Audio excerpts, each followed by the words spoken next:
धृतराष्ट्र के वे 8 पाप जिनके कारण हुई उनकी जलकर मृत्यु। महाभारत युद्ध के सबसे बड़े खलनायक धृतराष्ट्र, जिन्होंने पुत्र मोह में पड़कर अपने ही समूचे वंश का नाश कर दिया। लेकिन क्या आप जानते हैं कि धृतराष्ट्र का जन्म से अंधा होना या उनकी जलकर मृत्यु होना स्वाभाविक नहीं था, बल्कि ये उनके पाप कर्मों का फल था। उन्होंने ऐसे 8 पाप किए थे जिनकी वजह से ही उन्हें ये सब कुछ झेलना पड़ा। तो आइए जानते हैं कि वे कौन से पाप कर्म थे जिसके कारण समूचे कौरव वंश का नाश हो गया और धृतराष्ट्र स्वयं जलकर मृत्यु को प्राप्त हुए। पहला और दूसरा पाप, गांधारी के साथ धोखा। धृतराष्ट्र का पहला पाप कर्म था, क्योंकि गांधारी को विवाह के समय यह नहीं बताया गया कि धृतराष्ट्र जन्मांध हैं। भीष्म पितामह ने धृतराष्ट्र का विवाह गांधारी के साथ कर दिया और धृतराष्ट्र के जन्मांध होने का पता चलते ही पत्नी धर्म का पालन करते हुए गांधारी ने भी अपनी आंखों पर पट्टी बांध ली। धृतराष्ट्र का दूसरा पाप गांधारी के परिवार को बंदी बनाकर मृत्यु समान कष्ट देना था। धृतराष्ट्र को जब ये पता चला कि गांधारी तो विधवा थी और उनके साथ तो ये छल हो गया, जबकि विद्वानों के अनुसार गांधारी के पहले विवाह से उन्हें गंभीर प्रकोप का सामना करने का योग था, जिसे दूर करने के लिए उनका विवाह एक बकरे से कराया गया। इसके बाद धृतराष्ट्र से उनका विवाह हुआ ताकि वह किसी भी तरह के प्रकोप से बच सकें। लेकिन धृतराष्ट्र ने इसका दोष गांधारी के पिता राजा सुबाल को देते हुए उन्हें और उनके पूरे परिवार को कारागार में डाल दिया। उन्हें कारागार में भोजन भी केवल एक व्यक्ति के पेट भरने का देते। तब राजा सुबाल वह सारा भोजन अपने सबसे छोटे पुत्र शकुनी को दे देते ताकि उनके वंश में कोई तो जीवित बचे और धृतराष्ट्र से प्रतिशोध ले सके। तीसरा और चौथा पाप, धृतराष्ट्र का तीसरा पाप दासी के साथ सहवास करना था। गांधारी के पुत्र, जिनको कौरव कहा गया, उनमें से एक भी कौरव वंशी नहीं थे। गांधारी ने महर्षि वेदव्यास से पुत्रवती होने का आशीर्वाद प्राप्त किया। तब उन्हें 2 वर्ष बाद 99 पुत्र और एक पुत्री की प्राप्ति हुई। उधर गांधारी जब गर्भवती थी तो धृतराष्ट्र ने अपनी दासी के साथ सहवास किया। उनसे उन्हें एक पुत्र की प्राप्ति हुई, जिनका नाम युयुत्सु था। तब कौरवों की संख्या 99 से 100 हो गई। धृतराष्ट्र का चौथा पाप पांडवों के साथ किया गया अन्याय था।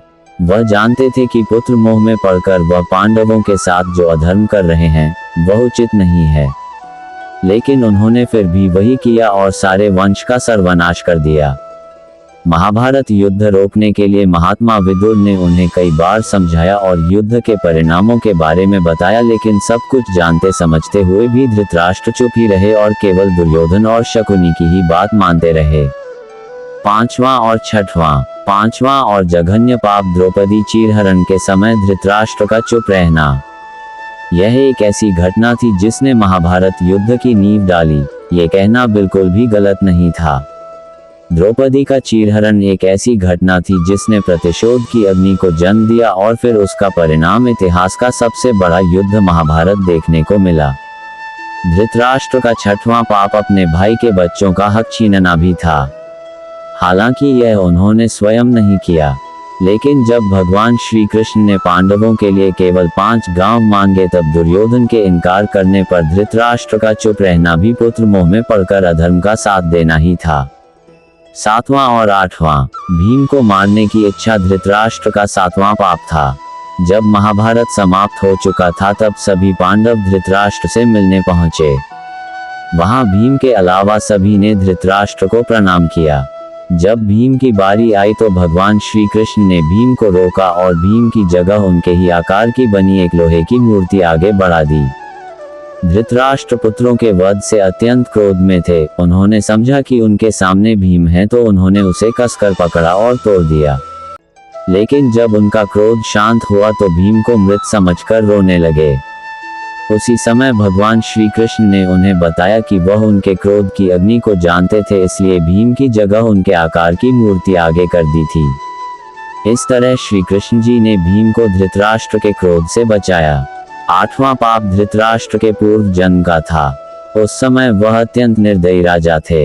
एक दिन वह विहार पर निकले और देखा कि सरोवर में एक हंस अपने बच्चों के साथ विहार कर रहा है। तब उन्होंने अपने सैनिकों को आदेश दिया कि वह उस हंस की आंखें निकाल लें। सैनिकों ने वैसा ही किया। हंस की दुर्दशा और उसकी मौत के साथ ही उसके बच्चों की भी मौत हो गई। हंस ने भी मरते समय धृतराष्ट्र को शाप दिया कि जिस तरह उसे अपनी आंखें और पुत्र वियोग का कष्ट मिला, ठीक वैसा ही हश्र धृतराष्ट्र का भी होगा। महाभारत का युद्ध समाप्त हुए 15 वर्ष बीत गए थे। धृतराष्ट्र, कुंती, गांधारी और संजय वन चले गए। एक दिन धृतराष्ट्र गंगा में स्नान करने के लिए गए तो अचानक ही जंगल में आग लग गई। इसकी जानकारी मिलती ही गांधारी, कुंती और संजय वन की ओर गए, जहां सभी ने धृतराष्ट्र से बाहर आने के लिए कहा, लेकिन शारीरिक रूप से कमजोर होने के कारण वह बाहर नहीं निकल सके। तब संजय ने गांधारी और कुंती से कहा कि वह जंगल से प्रस्थान करें, लेकिन धृतराष्ट्र को आग में देखकर गांधारी और कुंती ने भी वहां से नहीं जाने का निर्णय लिया। इस तरह धृतराष्ट्र के साथ ही गांधारी और कुंती की भी मृत्यु हो गई। मेरी यह जानकारी आपको अच्छी लगी हो तो मेरे चैनल को सब्सक्राइब करें, वीडियो को लाइक करें और कमेंट करें। धन्यवाद। राधे राधे।